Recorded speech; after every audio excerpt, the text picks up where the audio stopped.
নমস্কার, আমি রাজ চক্রবর্তী। ছোট থেকে দেখছি ব্যারাকপুর স্টেশন থেকে লালকুটি অবধি এক বিরাট লম্বা পাঁচিল। সেই পাঁচিলে কেউ এসে টয়লেট করছে, কেউ ঘুঁটে লেপে দিচ্ছে। ভীষণ নোংরা হয়ে থাকতো সবসময়। এই ঘোষপাড়া রোড সংলগ্ন দেওয়াল ব্যারাকপুরকে রিপ্রেজেন্ট করে।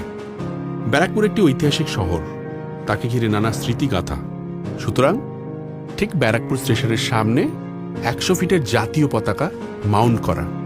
আর চিড়িয়া মোড়ে নতুন গান্ধী মূর্তি স্থাপনের মতোই এই শহরের আরও কিছু নতুন সংযোজন হওয়া উচিত। 1 বছর ধরে ভাবি এই দেওয়ালে কি করা যায়। যদি বাঙালির ঐতিহ্য, রোজ নামচা সবকিছু এক